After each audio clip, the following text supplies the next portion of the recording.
Halo semuanya, perkenalkan kami dari kelompok 7. Di sini kami memilih 4 pelajaran, yaitu B-Indo, IPS, PKN, maupun PJOK. Salah satu manfaat persatuan adalah terjalinnya hubungan yang harmonis dan damai, terciptanya kerukunan hidup antar sesama, dapat menguasai masalah atau persoalan dengan baik, dan terhindar dari terjadinya konflik atau perpecahan. Menjunjung tinggi nilai-nilai persatuan merupakan hal yang harus dikembangkan dalam kehidupan sehari-hari. Banyak manfaat yang diperoleh dengan menjunjung nilai persatuan, dan salah satu manfaat menjaga persatuan. Sebelum tahun 1908, perjuangan melawan penjajah dilakukan dengan perlawanan fisik. Sesudah tahun 1908, perjuangan dilakukan dengan pergerakan politik dan non-fisik melalui organisasi modern. Sebelum tahun 1908, perjuangan bersifat kedaerahan, hanya dilakukan di beberapa wilayah. Sebagai manusia, kita harus melestarikan lingkungan hidup, karena kita juga menempati lingkungan sebagai tempat tinggal. Guna pelestarian lingkungan, agar kita bisa hidup dengan keadaan yang sehat dan nyaman. Kita bisa melestarikan mulai dari rumah, lingkungan di sekitar, dan alam. Lingkungan di area rumah. Di area rumah, kita harus menjaga kebersihan agar kita tetap sehat di dalam rumah.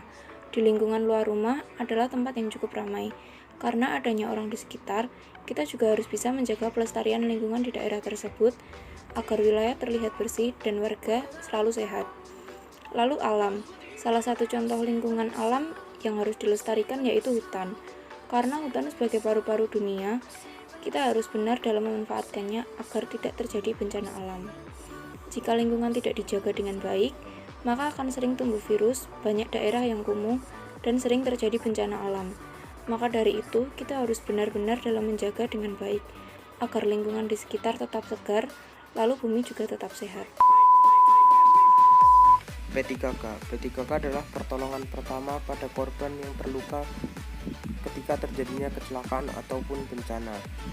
P3K ini biasanya dilakukan oleh orang kepada orang yang terluka sebelum ditangani oleh tenaga medis atau dokter yang datang.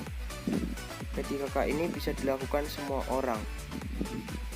P3K ini memiliki tujuan agar korban tidak terluka terlalu parah, menyelamatkan nyawa, mengurangi risiko luka yang bertambah parah ketika dibawa ke rumah sakit. P3K ini juga ada beberapa macam, seperti kotak P3K, petugas P3K, dan ruang P3K.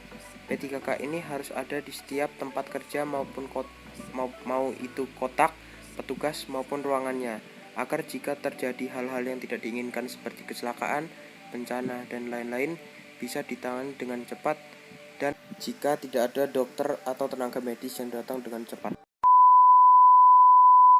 Indonesia merupakan negara yang beragam, mulai dari suku, agama, etnis, budaya, dan Indonesia juga termasuk negara yang majemuk. Sebagai negara yang beragam, tentu Indonesia rentan dengan adanya perpecahan yang akan terjadi. Persatuan dan kesatuan inilah menjadi kunci bangsa Indonesia untuk menjaga keberagaman tersebut agar tidak terjadinya perpecahan. Persatuan dan kesatuan adalah senjata paling ampuh bangsa Indonesia untuk menjaga dan mempertahankan keberagaman tersebut dari perpecahan. Perpecahan dapat kita hindari dengan cara menghormati keberagaman yang ada di Indonesia. Persatuan dalam keberagaman memiliki beberapa prinsip, yaitu prinsip Bhinneka Tunggal Ika, prinsip nasionalisme Indonesia, prinsip kebebasan yang bertanggung jawab, prinsip wawasan Nusantara, dan prinsip persatuan pembangunan untuk mewujudkan cita-cita reformasi.